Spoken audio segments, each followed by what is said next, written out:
Hello, everyone, and welcome. My name is Sarah Barnes-Humphrey with Let's Talk Supply Chain. I'm at the Gain Summit with Shane. Shane, how you doing? Great. Doing well today. Thank you, Sarah. Yeah, I'm so glad that you could join me. Talk to me about the energy, the vibe that's happening at Summit right now. Yeah, no, it's really exciting. We are in the throes of implementing Gains right now. I've been a past user and coming back here. So this is not my first time at the Summit, but I would say the energy level is really high. I have people on my team here, as well as people I've worked with in the past, and it is just great to see people asking questions, understanding how they utilize the system, the people they've worked with, and just the experiences that everyone shares. So it's really high energy level, and people are excited to be here. Great. Well, for those who don't know you, why don't you tell us who you are, what you do? Give us a little bit of background on your journey in supply chain, maybe the company that you work for. Sure. So my name is Shane McCarthy. I'm the COO for ORS Nasco, and I'm responsibility for everything from safety to real estate to supply chain, logistics. Wow. My background, I actually started as an accountant, got into supply chain through inventory management at Cardinal Health, worked there for a number of years, and worked with a lot of consulting firms on best practices, engaging employees, Lean Six Sigma, and I've been able to utilize some of that early training in my career at Lawson Products as well, where I did a lot of network optimization, inventory optimization, and then continuing that with ORS Nasco. I think the optimization word is used a lot. It's not really anything we ever achieve. It's getting to best practices, better practices, but that continuous improvement journey has kept me challenged and kept me excited about my current supply chain. Yeah, I can feel your passion. I love it. I mean, it's when you get into supply chain, it kind of grabs you and never. It does. I was not displeased to leave the accounting world behind. I was a little bit more predictable, so I like the unpredictability of supply chain. Well, let's talk about your experience with Gains. I think you've been through 2 implementations, one with a previous employer and now with your current employer. Talk to us about what that has been like and how it's evolved. Yeah, so the company I was with before, we had Gains in, and then we went through an ERP implementation. And the thought process at that time was, let's take away all the bolt-ons that we had. Let's go with out-of-the-box ERP. And we found that the specific use case that we had for Gains before was missing, and we were not delighting our customers the way we wanted to. Our inventory levels were too high. Our out of stocks were too high in the home DC. So we went back to Gains and we re-implemented at my previous employer. And it was great because we were able to put a newer version in with more functionality, but the team already understood the tool and the team was very comfortable with it. And it was an easy business case for our CFO when I was able to share not only the better utilization of our working capital we would have, but then for our sales team to understand the improvement in the service levels for the customers. So that was a really good, I'd say re-implementation case. And now that I've been with ORS Nasco going on 3 years, I've identified the same opportunity where we have too much inventory in some locations, not enough in others. So we're doing what we call cross-shipping, not filling from the home DC as much as we would like. So really built that business case again around, I know we can come in, we can delight our customers better, and we can do a better job of using our working capital. I love all of those key factors that you identified that they can definitely help you with. Now, I want to ask you, because Gains kind of sets themselves apart by how they support their customers through all of the innovation needs, all of the implementation. I've heard it over and over and over again, but also through the evaluation process, because I think you've been known to say that they understand your supply chain needs. Can you talk a little bit about that and how they've helped you sort of customize the solution for your current? Yeah, that's a great question and a good point. I will say that when we met with the Gains team, as well as some other competitors in an RFP process, when you sit down with the team, you get experienced supply chain leaders. It is really important. They understand the terminology we use. They understand the metrics. They understand what we're trying to achieve.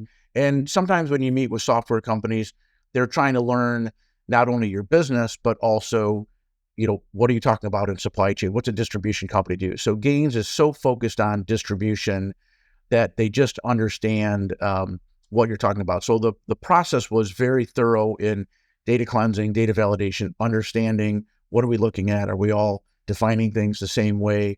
And then having, it's interesting, our implementation solutions manager is the same one I used at the previous Okay. employer. So having that continuity helps, and having people that understand what we need. And I would say, the question about customizing Gains, I would say it's configuration. So especially we're going to the cloud version of Gains now. So there won't be a lot of customization, but there's so much that's configurable that it really is customized to what we need, although it's a solution that Gains can easily support. So is one of the first questions you ask any of those software partners, and do you test them on acronyms? Well, our acronyms might be a little different, but we do test them on, order complete, home DC, fill rate. What do you mean by service level? How do they handle non-stock items? Things that they might not be familiar with. So just to check their background. Right, exactly. Right, understand that they really know what they're saying. Right. I mean, we have a lot of acronyms in supply chain, so I think it's definitely that might be a good way to test in the future, right? So let's talk about fill rates and inventory. I think you've had some challenges in having them in the right location. Can you talk about how Gains has supported you with that and what you've seen as far as, putting that into place? Yeah, I think that's a great question. And every company wants to improve their fill rates with less inventory, but there's never a perfect answer. I think we learned that yesterday in some of the sessions as well. There's not a best answer. There's better answers. There's answers dependent on certain conditions or what are you trying to achieve at that time. Better choices. Yeah. And so I think what Gains really helps us do is evaluate scenarios.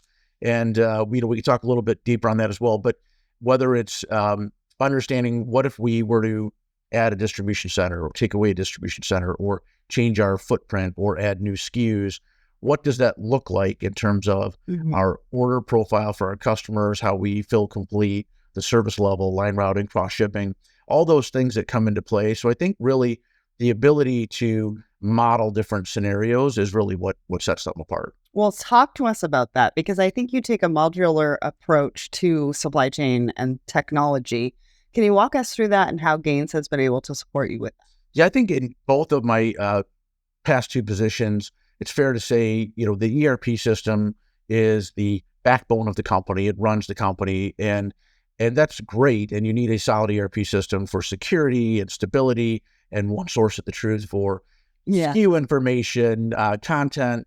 But when it comes to best of breed or doing things really well, like warehouse management systems, inventory planning and forecasting, you really need a best of breed if you're going to scale, grow, and be efficient. And so what I found is, although many ERP solutions have a functionality to do inventory planning and forecasting, it's not best of breed. And so I think what we've been able to do is take our ERP, which is we operate a older ERP right now, but it's been customized with a lot of customer focused activities around delivery, specialized services. And so we don't want to disrupt that, but we need a better back end for making supply chain decisions. And Gains is really great because it can bolt right on to that ERP. The technology team has been great to help us work with maybe a system they haven't implemented with before, but still for us to get all the right functionality out of the system. Well, and also I think you have to do a little bit at a time, right? You have to test technology a little bit at a time to make sure that it's going to work for you and what you need from that system and how they're going to integrate. I mean, there's a lot that goes into it. That's a good point of the modularity as well, is we can run in parallel for a little bit and understand what the output is going to be with Gains relative to our existing system, because nobody wants to go live and all of a sudden double your purchase orders or have something happen with your data, your content. So it's important that we can take a not only modular approach of adding on, but also a parallel path approach and test things as we go. So talk to me about how Gains is helping you balance customer satisfaction, but also cost savings, because those are two really big drivers, right? Everybody is looking to improve customer experience, but they also want that cost savings on the back end so that they can have, better cash flow and things like that. Yeah, that's a great question, Sarah. So we're always looking to balance the needs and desires of multiple areas of the company. So whether it's the CFO and working capital or our, sales personnel and making sure that we're satisfying the customer, What Gains allows us to do is to really do, again, I talked before about scenario planning, understand, well, what if we did this? What if we added more SKUs that are non-stock today and put them in all of our distribution centers? What do we think our impact would be to service level? Does our sales team think they could sell more? Does that justify then that working capital investment? And vice versa, what if we were to reduce our working capital? Or what if we were to add a distribution center, take a distribution center out? So it really allows us to put a selection of options together, and then as an executive team meet and think about what's going to be best for our organization. Yeah, well, and I think all in one language. Yes, right? Too many times we come to the table and we're presenting potential scenarios that can affect supply chain and affect maybe one other department, but we don't think about all of the other impacts that it's going to make within that organization. So this gives you the opportunity to present all of the data. It does. And like you said, not necessarily a perfect decision, but you can decide which path you want to take with the information that you have as an executive team. That's exactly right. And I think the tools within Gains, and even when we do new product launches, the S&OP process that it enables allows you to have those conversations to really have a set of reports that you can look to and metrics, and you can understand if what you're doing is driving success for the business. And that everybody can understand. Right. Yes. Right. So I think part of the future is in acquisitions. Is that right? That's correct. Yes. Okay. So talk to me a little bit about how you're going to be able to utilize Gains, or how confident you are in working with Gains to help you with those acquisitions as you bring on a new supply network, as you bring on new SKUs. Yeah. So when I was at my previous position, we did multiple acquisitions, and we were very easily able to model additional distribution centers, understand if we added SKUs, what that would look like in local service level, market service level. A part of ORS's vision is to also grow through acquisition, as well as just growing with customer acquisition as well. And one of the things in our existing system is loading in new forecasts and new usage is challenging. And so the system today needs a lot of statistical data of months of history to make good decisions, and has a limited number of models.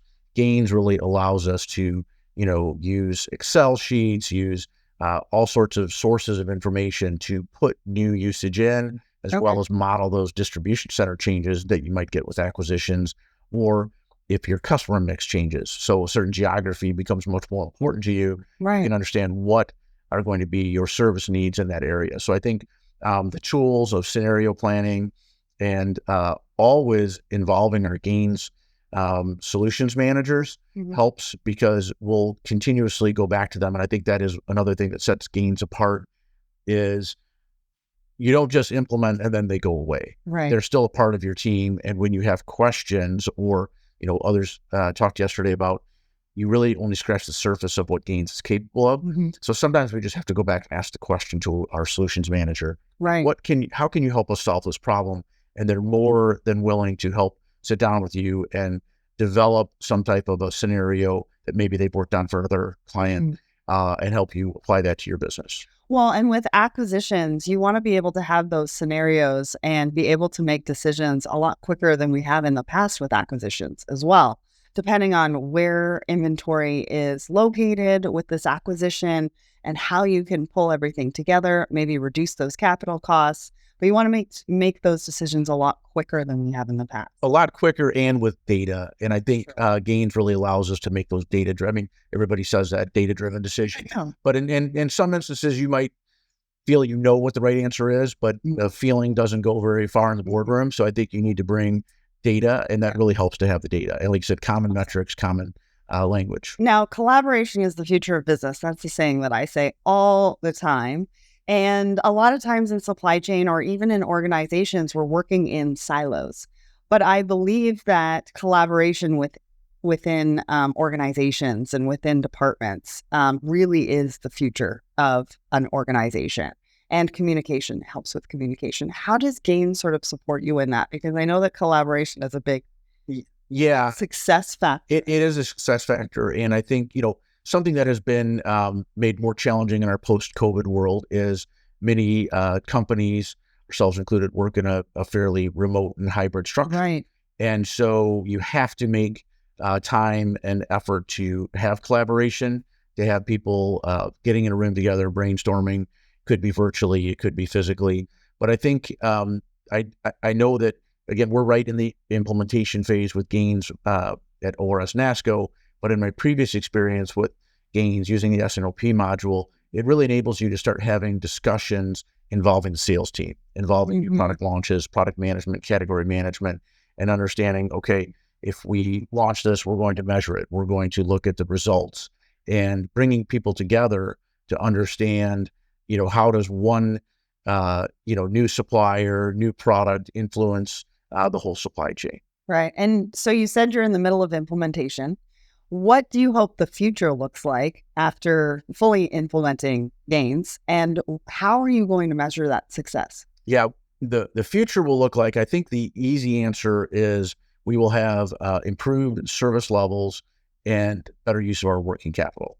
We will not contribute to our excess and obsolete at the rate that happens today. And really that comes about from just better statistical models that I think we learned yesterday. And you're not going to reduce variability, but how can we predict variability or understand variability? And so I think the easy answer is we'll have better metrics. I think the better answer goes to what you said about collaboration. When we build a process around a tool that helps us plan for our business, plan for growth, understand if the activities that we're doing, the products we invest in, suppliers we engage with, if that's helping us accelerate our growth. And that's going to happen with collaboration on, what are those other key metrics around new product launches, customer satisfaction, or just engagement with suppliers as well, that will help us measure that gains. Yeah. And then figuring out what the other gaps are and what you need to be able to do that from here as well. Continuous improvement. Right. Yeah. Love that. Well, thank you so much, Shane, for joining me today. Great, Sarah. I appreciate it, and happy to be here. Thank you.